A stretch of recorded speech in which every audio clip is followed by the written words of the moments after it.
You got to come in the middle. Look.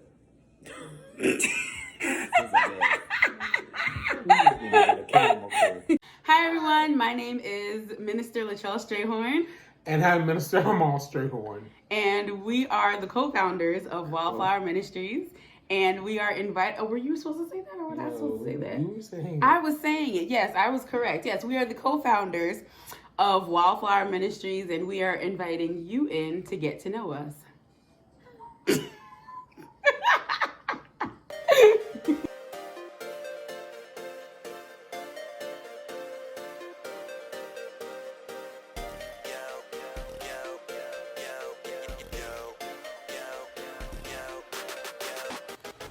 Okay, so we're going to start with some simple questions that we're going to answer about ourselves to allow you guys to get to know us and where we're from and all that kind of fun stuff. So our first question I'm going to be giving to my husband, Hamal. Minister Hamal, how old are you and where were you born and raised? I am 41 years old and I was born and raised in Pollocksville, North Carolina. Very interesting. And so I'm going to, in turn, ask the same question to you, Minister Lachelle. Yes. How old are you, and where were you born and raised? How old am I? I'm 36 years old. Sometimes I forget because we have 4 children, so that's fun. And I was actually born in New Jersey. I was born in New Brunswick, New Jersey. And when I was 7 years old, our family moved to Hawley, Pennsylvania. So most of the time when people ask me where I'm from and where I was raised, I usually just answer, I'm from Hawley, Pennsylvania, because that's where I was raised from the age of 7 until like last week. So, Tristan, we're not done filming. Can you please go back downstairs? Really? Okay, so a lot of people ask us where we met or how did we meet, with Hamal coming from North Carolina and myself being from Hawley, Pennsylvania. Like, how did you guys get together? So we actually met on eHarmony, for those of you who don't know. We were matched in December of 2009, yes. And when we were matched, tell them where you happened to be working when we were matched. I was working and living in Oswego, New York. And about how far away was that from me? About 2.5, 3 hours. It was like 3.5.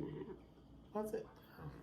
It was like 3.5 hours. I'm pretty sure it was. When it wasn't snowing, it was probably 3. When it was snowing, which it was always snowing, it was like 4 hours. So that was a fun time in our lives.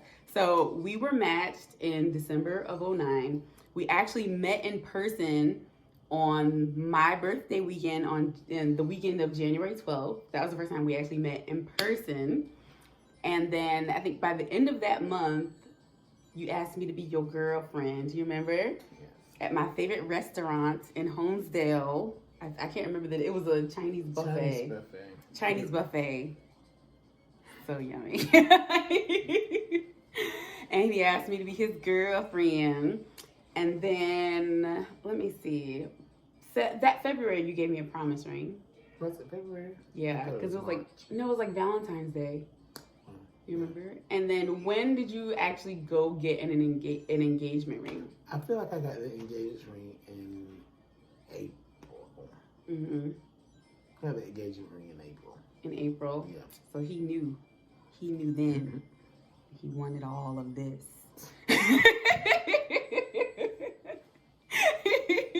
So we actually got engaged that July. And then we were married that November. Yeah. So we actually, from the time we actually met in person to getting married was about 10 months. Yep. It was about 10 months. So I think that I always thought that was pretty cool when you tell people that, their eyes are like, what? Like, what? 10 months? Oh my gosh, what? So I think we're kind of proud of that we got married in 10 months time. So actually we were in our marriage for a couple of months before we actually had known each other for a whole year. So we kind of had broken that golden rule of dating for a year and then being engaged a year. Like, we didn't really... It was the plan to get married, to wait a year. Yeah. And then we just And decided, then we were like, why? Why? like, if God is giving us the go-ahead, then who said we had to wait? And then even after we got married, we were like, oh, we're going to wait a year to have children. No. And then we found out we were pregnant with Jackson. Like the end of January. The end of January, or was it February? The beginning of February. I think that it was in February. So literally, we got married in November. We found out we were pregnant with Jackson in February, and then we were parents by October. So and then we were married a full year. Before we were actually married a full year, we had a newborn. And people were counting. Oh, people were counting. They were like, what month did you get married? So another thing about Hamal and I is that, and this is something that we're very proud of, speak for him, but we have talked in the past about being very proud of this, is that we actually both waited until we got married. We remained abstinent until we got married, and we had not done the do until we got married. And I know that sounds serious. Like, why did you say that? Consummated? Consummated?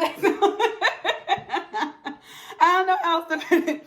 We were actually both virgins on our wedding night. So, I mean, it's kind of like, a lot of people are like, oh my gosh, that's so embarrassing. But, I mean, it was kind of a badge of honor, because it was like, we made it! Like, we got married and we stayed pure. You know, it's kind of like, but we kind of got met with a lot of jealousy because of it. Like, a lot of people were kind of hating on us a little bit about it, as if we were like beating people over the head. But I think that it was a really powerful testimony for us, that especially with us working with younger people, it was just such a powerful testimony to say, like, you know, if you give yourself over to the Lord, if you dedicate your life to the Lord, he will sustain you, he will keep you, he will guide you, he will put you in the path that you're supposed to be on. And that path is not always going to look like everybody else's path. Okay, so Minister Hamal. Another question that comes up a lot is, you know, is our marriage as perfect as it seems, maybe on social media or when people meet us in passing? Like, do we have a perfect marriage because we had this whirlwind romance? We met each other in harmony, and then we got married within 10 months, and then we had all the babies. Like, is our marriage perfect?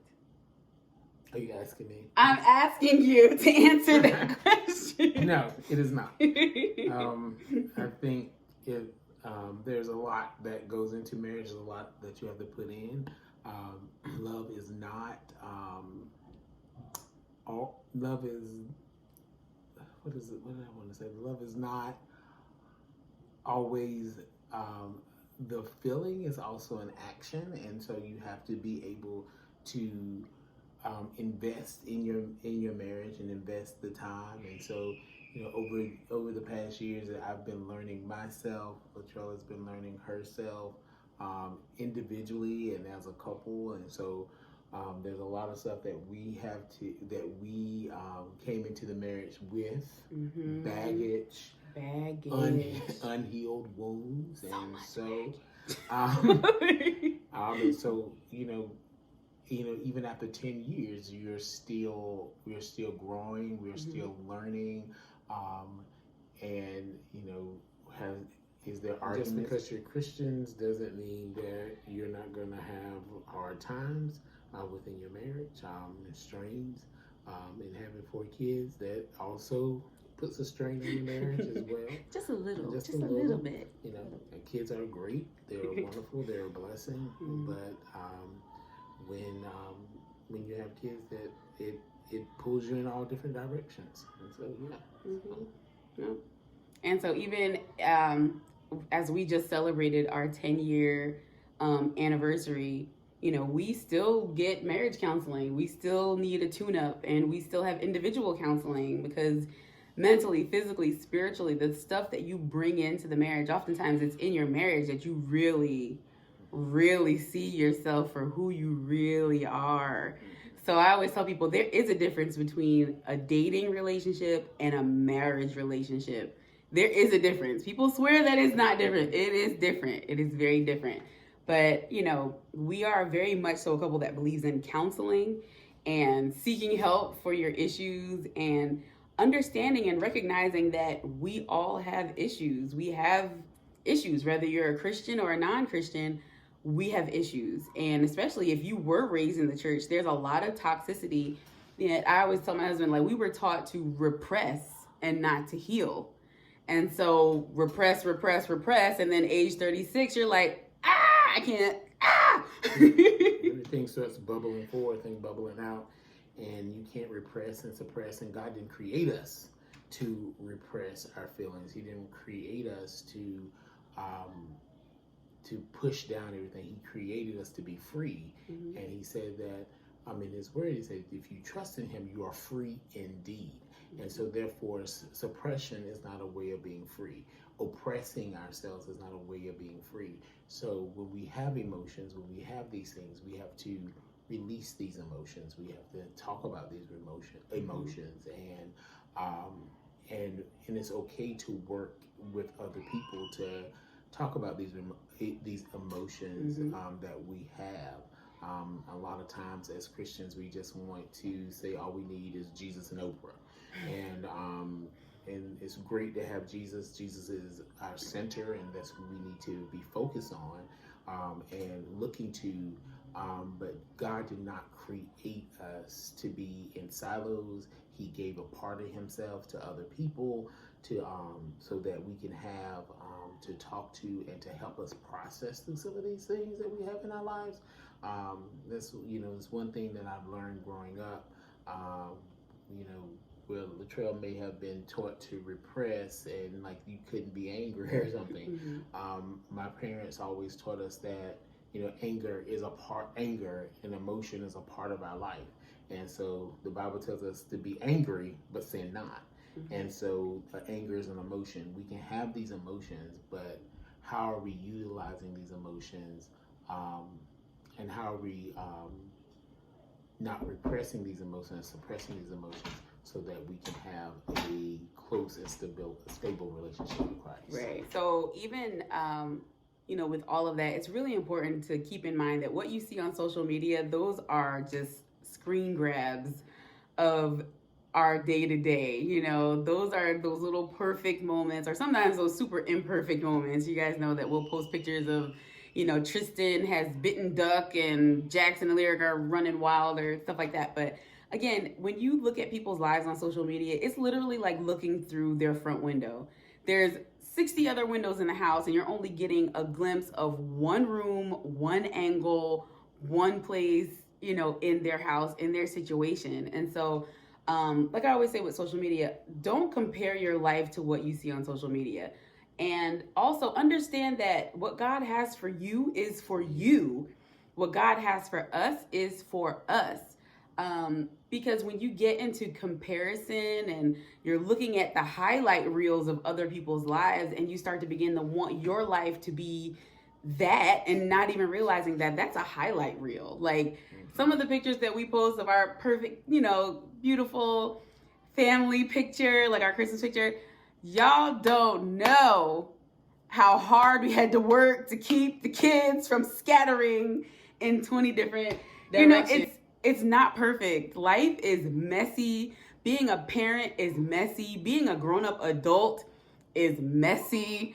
A lot of us are just carrying a lot of issues from our families that we haven't gotten a chance to work through. And we're just learning like everybody else. And so every day, every week, every month, every year, it's a choice to continue to move forward. So like I always say, don't look at, even our highlight reels and think, oh, well, I want that or X. No, honey. What you have, that's what God has for you. What we have, that's what God has for us. And believe us when we tell you that we have to fight very hard for what we do have. And God has molded us and broken us and is shaping us and is putting us through the fire. And we have gone through some stuff in the last couple of years that could have easily broken us up several times, if not once a week. If not once a week, I was packing a bag to leave, but God has been really good to us. And again, it's really been a choice. It's making up in our minds, like, we made a promise to each other. We made a commitment to each other. We made a commitment to our children. We made a commitment to our ministry. And I think what's so important in this season is that transparency. But like I told him all, growing up, it was a very repressing situation where I was from and what I was dealing with my stuff. And so, you were taught to keep this facade of perfection, and we are perfect and everything is good and Jesus just loves us. And that, yes, Jesus did love us and he does love us, but there was a part of us that we were never really comfortable with revealing to other people, either a fear of judgment or fear of somebody was going to see us as being imperfect. And so as we walk and continue in Wildflower Ministries, like, it's all about transparency. And we're, I don't want to say broken messes, but we are a mess like everyone else is a mess. We just love the Lord, and he has given us something. He's given us something to help to set the captives free. And the things that we've been through in our lives, we look forward to sharing those things with you and sharing those teachings with you, because we just believe that we didn't go through these things for nothing. It's not for nothing, as my friends say. It's not for nothing. We went through these things for a reason, and we believe that we were given the keys to be able to say, here, you know what? Let's question some of these things that's going on in your life. Let's talk about some of these core values that you have that are poisoning, your life. Let's talk about some of these maladaptive behavior. Let's talk about these things. So in starting Wildflower Ministries, we're not trying to put off that our marriage is perfect or that our parenting skills are perfect or that we're just so in love and just, the birds and the trees and the bees and the flowers and glitter just be poofing out all around us at all times. That's not, what we're trying to. More like smoke. What smoke? It's more like smoke and fire. It's more like smoke and fire. Burning embers. But, we are not perfect. We have family issues. We have had church issues, mental, physical. In every area we have been attacked by the enemy. In every area we continue to grow, in our faith, and God just continues to, like I said, mold us and push us. And again, we are not perfect, and we're not here to pretend that we're perfect either. You're going to see the rawness, of it all. We are who God has made us, and every day we just keep moving forward. We practice grace and allowing ourselves to have grace. And I think that's what God wants us in this stage in life, is that to practice grace with ourselves, because we've all been through hell and high water. And whether that's in a marriage, whether you're single and you're not in marriage and you're just battling with everyday crises, it's a lot. And you're not made to be perfect. God did not create you a perfect person. We are all fallible. We all fall. And even in that, God says he is able to keep us from falling away and falling apart. And so we are here, our ministry is here to grasp those who want to stay with it and walk with Christ and keep you from falling away. Amen. So that is it for this evening. We just wanted to share a little bit with you and get to know y'all. I'm trying really hard to get Hamal to do some live stuff. I'm more comfortable doing like Facebook Live and Instagram and things. It was very, very hard to get him on camera, okay? Very hard. So just bless the Lord God Almighty that he was even on here today. Because I was like, I don't want to talk about us as a couple by myself. Like, that kind of defeats the purpose. Like, let's get this dovetail thing together. So I'm working on Hamal on his, social media. I have people for that. But I'm like, he's got to do it. He's got to do it. We got to do it together. So y'all pray for my husband, Minister Hamal, that he will become more comfortable doing videos and stuff. But we have a lot of teachings coming up. and coming your way, coming in January. You know, starting slow, but we're getting started, and so we're really proud. We're really humbled by this entire experience, and we just ask y'all to just keep us in prayer as we're moving forward, and we'll actually be back answering some more questions. Hopefully. Hopefully. Will I be by myself? I may be by myself doing them. We'll see. Pray for him. But we will see you guys soon, and we love you so very much. Bye.